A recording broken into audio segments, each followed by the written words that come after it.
representative has once again chosen to misuse this August forum. No religious minority can freely live or practice its religion in Pakistan today. I would advise its leadership and officials to focus their energies on working for the benefit of their own population instead of baseless propaganda. The fact is that the entire territories of the Union Territories of Jammu and Kashmir and Ladakh have been, are and shall always be part of India. नमस्कार, मैं हूं आपके साथ नम्रता। वो एक कहावत है ना कि लातों के भूत बातों से नहीं मानते, कुछ ऐसा ही पाकिस्तान के साथ भी है। मतलब ये एक ऐसा देश है जिसे खुद की सारी कमियां पता है, भूखमरी के हालात हैं, कंगाली की कगार पर खड़ा है, भीख मांगने की नौबत आ चुकी है, दुनिया को दिख रहा है कि इस देश के बस में अब कुछ नहीं है, लेकिन फिर भी अंतर्राष्ट्रीय मंच पर ऐसी ऐसी बातें करता है जैसे इससे मजबूत कोई नहीं है। और हां, भारत के खिलाफ जहर उगलने की तो जैसे इस देश ने कसम खा ली है। लेकिन भारत भी कम थोड़ी है। जब जब पाकिस्तान उल्टा सीधा बोलता है तब तब भारत उसे डंके की चोट पर उसकी औकात दिखाता है। अब जब बारी आई UNHRC में बोलने की तो पाकिस्तान की विदेश मंत्री हिना रब्बानी खान ने एक बार फिर से भारत पर झूठे आरोप लगाने शुरू कर दिए। बस फिर क्या, भारत ने भी ऐसा लताड़ा कि पाकिस्तान की 7 पुश्तें याद रखेंगी। हैरानी होती है पाकिस्तान का ये कॉन्फिडेंस देखकर। रस्सी जल गई लेकिन बल नहीं जा रहा।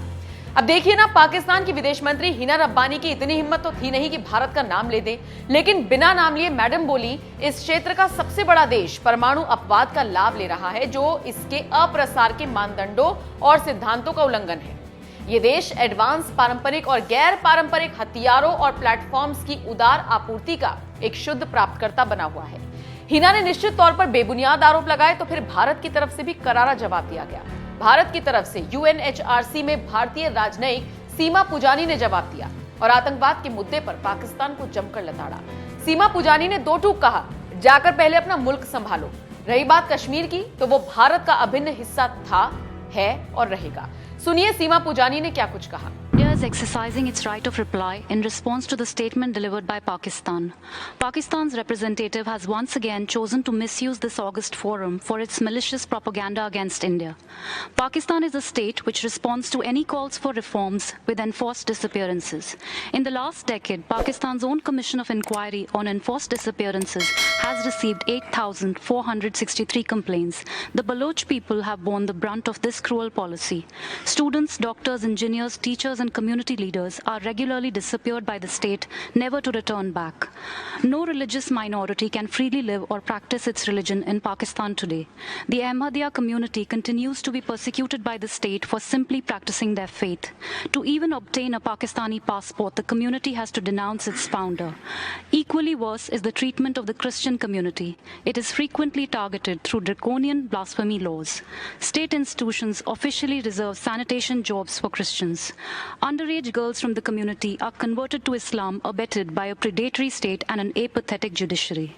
Hindu and Sikh communities face similar issues of frequent attack on their places of worship and forced conversion of their underage girls.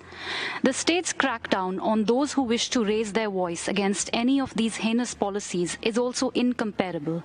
A bill which proposes a 5-year jail term for anyone who scandalizes or ridicules the military or the judiciary is currently on the table in Pakistan's parliament.